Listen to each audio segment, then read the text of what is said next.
Hi, I'm Andy Sapanin for Shaw TV, and welcome to this month's episode of Community Producers, where we give aspiring producers a platform here at Shaw TV to get their work in front of you, the viewers. Up first, we have Kayla McDonald with her second installment of her segment called Super Dads. Let's take a look now at this month's Super Dad.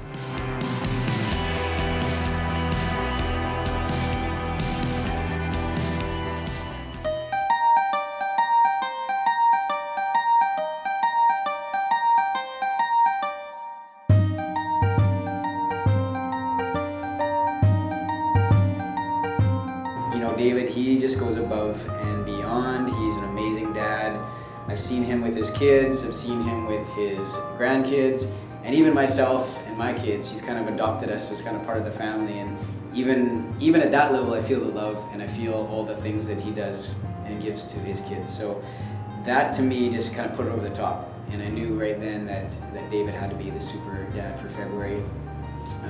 He is just nothing but love and giving and fun and positivity and all the things that kids should look up to in a dad, and I love him, and I think he's amazing. David is a wonderful man, and he has so many wonderful qualities.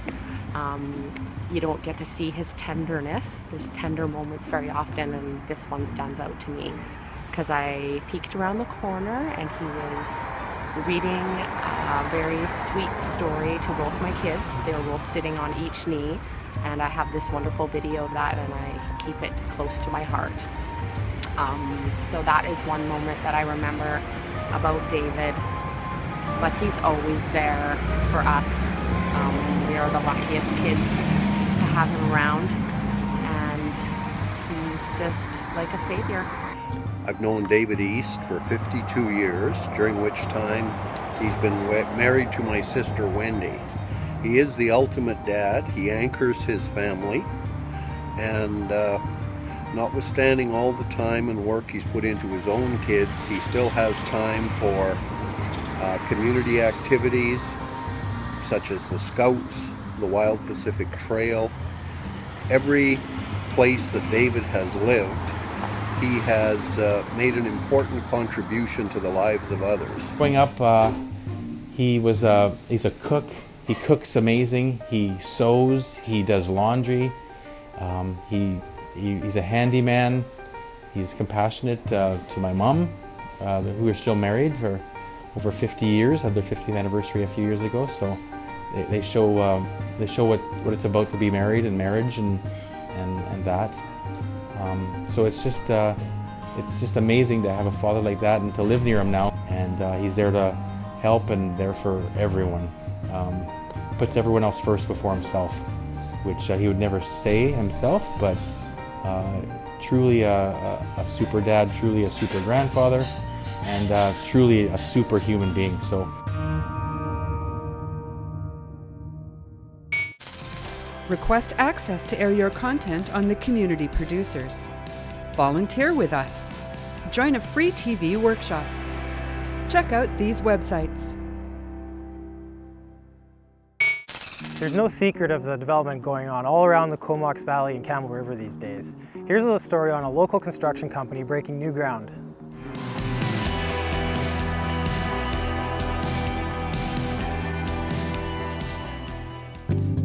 So there's lots of exciting things happening in the village of Cumberland. It's more than just donuts, it's more than just brew pubs. There is now modular construction going on.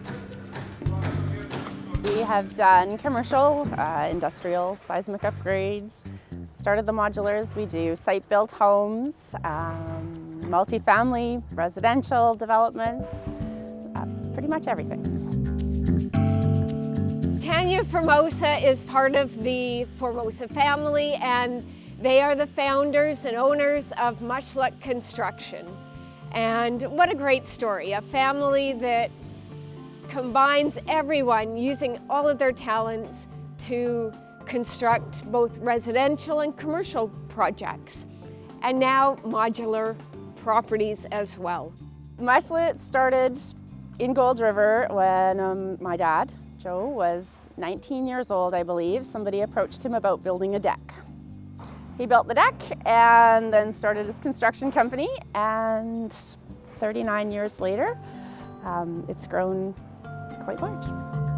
This is also a story of you learn to do by doing. This company got a contract. They thought, gosh, I think we can do modulars. How difficult can it be? We've got all these talents. Let's do it.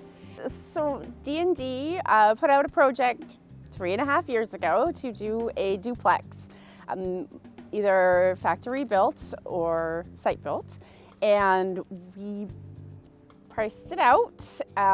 Joe knew of a building that was available, and I said, "Yep, we can do this." And we submitted our bid and got the job, and then had to figure out how to be a modular builder.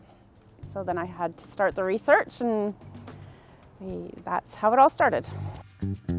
But not only does Cumberland have fun things to do, and not only is it a great place for families, there's a lot of business going on here. There's a lot of contracting, whether it's recycling or whether it's a factory making modular structures.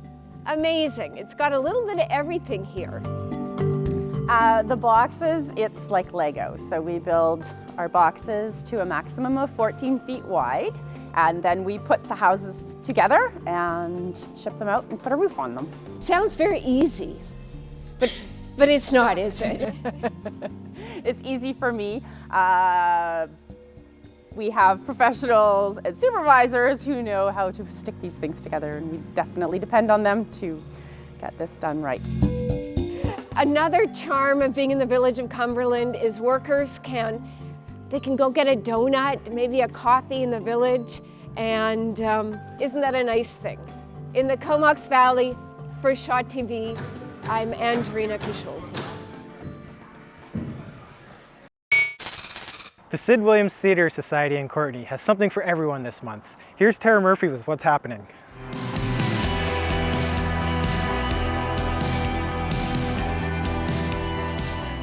March is a busy month at the SID, 14 different shows to choose from.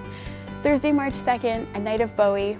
Friday, March 3rd, the North Island Festival of Performing Arts has their Festival Variety Showcase. And on Saturday, March 4th, their Dance Gala. Sunday, March 5th, Radical Reels Tour is here. This event screens the most popular high adrenaline and action sport films from the annual Banff Mountain Film Festival. Sunday, March 12th, Pantuso Dance has their master class. Monday, March 13th, a film from our SID doc series, Life Itself, profiles film critic Roger Ebert and his indelible mark on pop culture and film. Come celebrate St. Patrick's Day a wee bit early with us on Wednesday, March 15th. Direct from Ireland, Goicha will be performing traditional Irish music with a twist. Friday, March 17th, Pantuso Performance Works presents Shine. Saturday, March 18th, The Show Must Go On. Winner of multiple Fringe Fest awards, it's a one-man show, both hilarious and heartwarming. It tells the tale of the trials and tribulations of a season spent traveling across Canada as a children's entertainer. March 23rd to 26th, Three-Legged Dog Productions presents Guys and Dolls. This is the very first production of a newly formed musical theatre group here in the Valley. Tuesday, March 28th, legendary rockers Chilliwack are back at the SID with special guest Jesse Roper. A more classical duo performs on Wednesday, March 29th. Brett Poligato, a baritone, and Robert Courtgard on piano will take the audience on a transatlantic voyage of the classics from Porter, Gershwin, Sondheim, and more. And our March finale is none other than Ballet Victoria performing A Midsummer Night's Dream and New Canadian Words on Friday, March 31st. Ballet Victoria has an incredible reputation for taking their productions to new levels, and they do this by mixing traditional and more contemporary styles together. You don't want to miss it. There's something for everyone this month, so come and see. Please visit us at sidwilliamstheatre.com for more on these shows and other upcoming events. We'll save you a seat. See you next time. Request access to air your content on the Community Producers. Volunteer with us. Join a free TV workshop. Check out these websites. Rochelle Baker from the CR Immigrant Welcome Center has a very moving piece on a former refugee. Here's her story.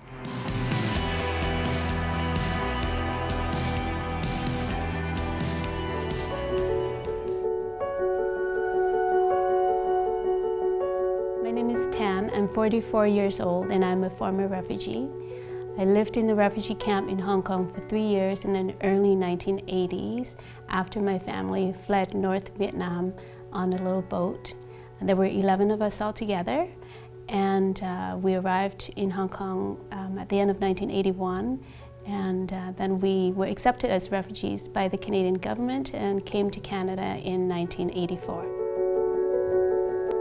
For my parents to put us kids, right, all kids, my cousins were ranged in age from 2, the youngest cousin was 2 and my oldest brother was about 15 at the time, and put us all on a boat going to a place where we had no idea where we were going, and they thought the chance of us living was slim, but they went anyways, and so to me that took a lot of courage. While I was in the camp, it was just getting through each day most of the time. What helped me to have hopes and dreams were these young missionaries. Tina was from Finland and she was sort of my big sister. And so she would take me and my best friend out camping or to the beach or to the fair.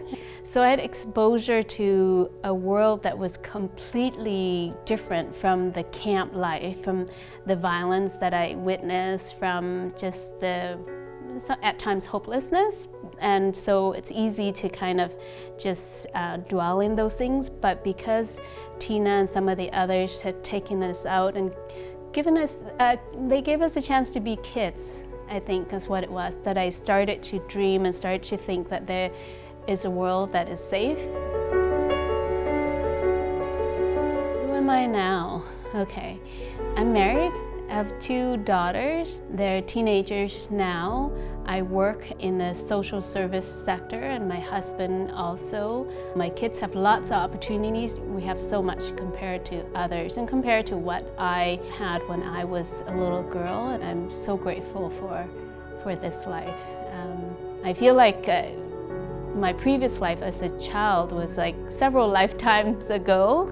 It seems like, wow, that was me. So, yeah.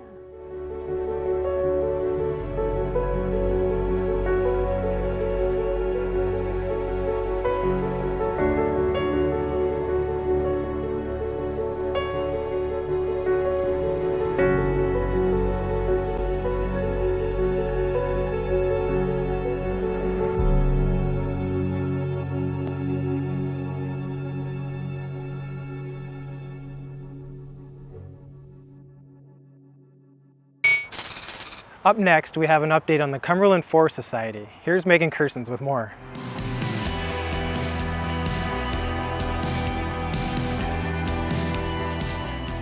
Hi, it's Megan Kersons from the Cumberland Community Forest Society, and excited to be able to give an update to the whole Comox Valley around what we've been up to for the last few months. 2016 was an awesome year for the Forest Society thanks to incredible community donors, businesses, supporters like right here, the Cumberland Brewing Company. And in June of 2016, we successfully purchased another 40 hectares of threatened forest lands on the east side of the village of Cumberland. And this is a forest where kids go and do exploratory stuff as part of schools and daycares. It's a mountain biking, hiking, exploring space that welcomes the whole Comox Valley. And so we're pretty excited to secure that land on behalf of the community. And then this fall, we just kicked off and kept fundraising, and we did a big Project Perseverance push where we raised $116,000 through a series of community fundraising events over a week-long period. And we have a special forest ferry that matched that money, so it resulted in over $230,000 for the Cumberland Forest Society. So last year was pretty exciting, but we're not really ones to rest on our laurels either. So Project Perseverance continues in 2017, and we're really excited about securing some pieces of forest and wetland and riparian areas all along Perseverance Creek, which is this amazing creek system that actually flows into Comox Lake, because ultimately, we all share a watershed in the Comox Valley. So it's exciting on behalf of our community to be doing our part to secure a part of the watershed for the community in perpetuity. And it's also really exciting to be part of something that is so owned by the community. And when we say that, we don't just mean the village of Cumberland. We really mean it as the whole valley, because we have such incredible supporters and contributors from all over. You might even be one.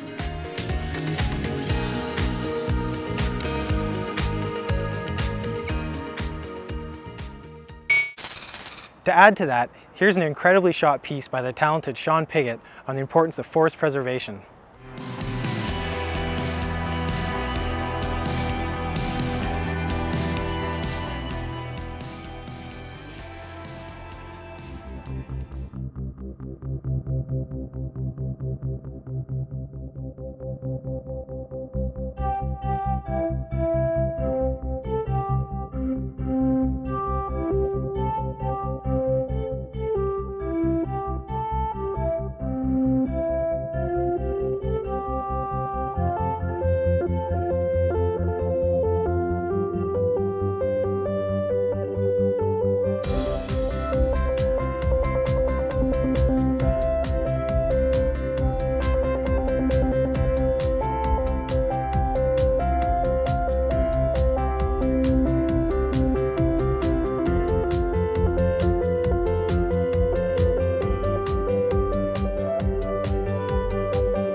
Request access to air your content on the community producers. Volunteer with us. Join a free TV workshop. Check out these websites. Thank you to all our community producers for some great stories. If you have a story you want featured, contact Shaw TV. I'm Andy Sapanen for Shaw TV in Camel River. Thanks for watching.